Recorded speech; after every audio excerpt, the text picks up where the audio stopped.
Welcome to the Great Basin Seasonal Outlook for September through December.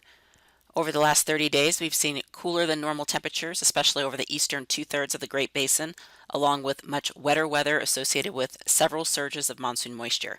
Some of this moisture, especially across Utah, into parts of eastern Idaho and Wyoming, was longer duration wetting rains, which certainly lowered fire potential for a period of time over the eastern half of the Great Basin.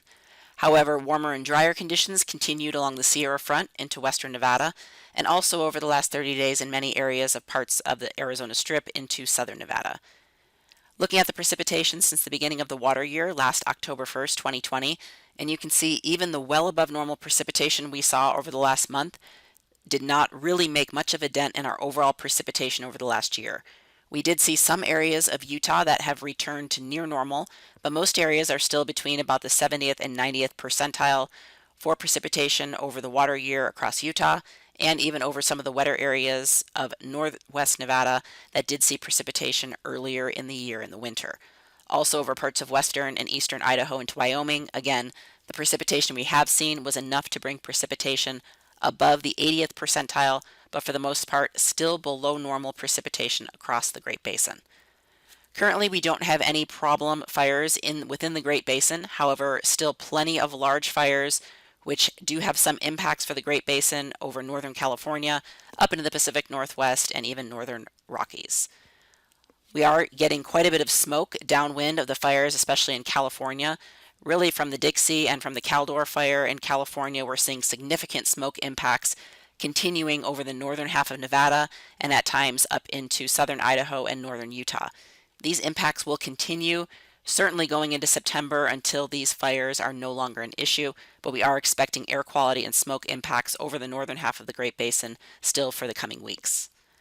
Looking at our soil moisture percentile, in the drier areas of the Sierra Front and western Nevada, we are seeing soil moisture in the lowest percentile, and we're also seeing some of these dry conditions at times up into central and southern Idaho, and also even over parts of the Uintas or southeast Utah that have been on the drier side of some of this more recent moisture. Looking at some of our ERC charts, up in Idaho, we did see a significant dip downward in our ERCs for Idaho and for Utah and Wyoming, but however, with drier weather recently, ERCs have crept back upwards and are near or even just above normal across Idaho, Wyoming, and even down into Utah. The only exception to the ERCs is over the western side of the Great Basin along the Sierra Front into western Nevada, where we are still seeing ERCs at record levels for the time of year. Again, very little moisture has occurred over western Nevada, and we are not expecting any significant moisture in the near future. 10-hour fuel moistures are obviously the lowest over the western side of the Great Basin, but have even dropped down into the 3 to 5% range over much of Idaho and Utah as well, just due to the drier weather we've seen over the last week. 100-hour fuel moisture, again, lowest across Nevada, but even parts of southwest Utah, we're seeing the 100-hour fuel moisture in the lowest 5th percentile.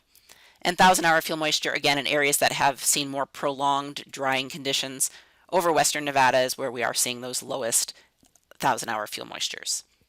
Looking at our evaporative demand and drought index over the last 3 weeks, you can see over western Nevada and parts of the Sierra Front going into California is where we have been seeing this more significant drying trend, and that will continue for some time. So again, we are seeing more of those flash drought conditions over western Nevada and the Sierra Front as well as into California.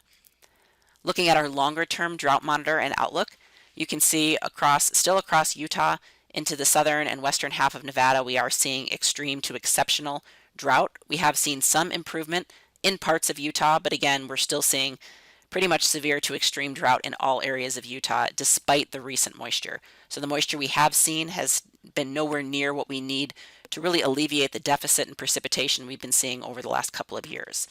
Also further north up into Idaho, we are seeing areas of extreme to exceptional drought also over southern and central Idaho that have been drier.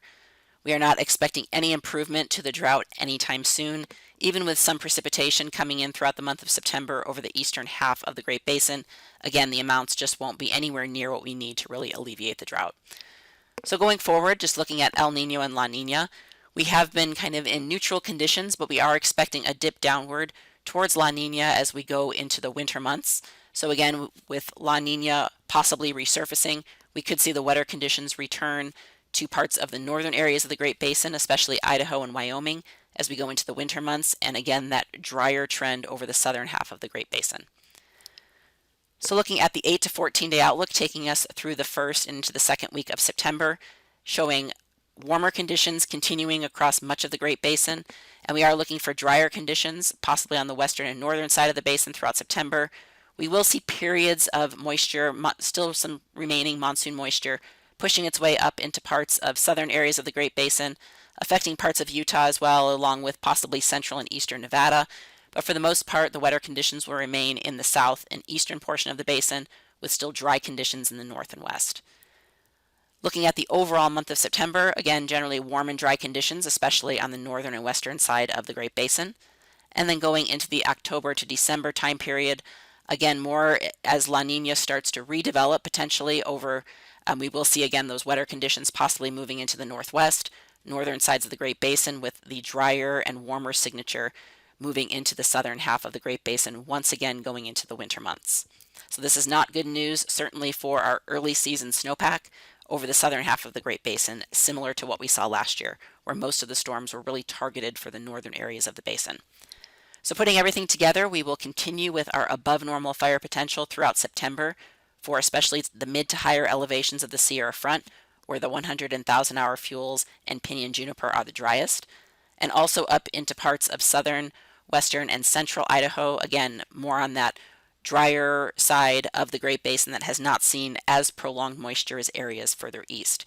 We'll likely see initial attack across the Great Basin at times throughout September, just either with the dry weather, with human starts, or also with, at times, some lightning and showers moving into the southern and eastern half of the Great Basin, so we'll likely see some initial attack, but most of those fires across Utah into southern and eastern Nevada are expected to remain small. As we go into October, we'll likely see a return to normal fire potential, which would generally be decreasing fire activity throughout the month of October.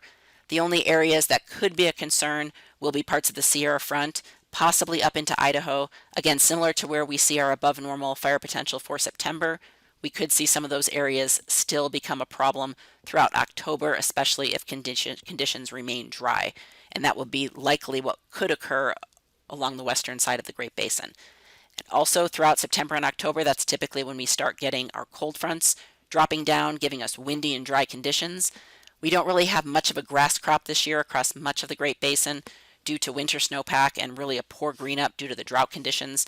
So that will minimize our threat for grass fires with those gusty winds, but still the drier mid to higher elevations up in Idaho and the Sierra Front could be an issue still going into October, and we'll continue to monitor that. As we go into November and December, we'll likely see a return to normal conditions, but again, in the years that we see dry conditions, even into the winter months, where we get those stronger cold fronts, we could see brief periods where we have increased fire potential if we do get starts during those periods. But again, those are fairly few and far between and usually fairly short-lived with respect to duration.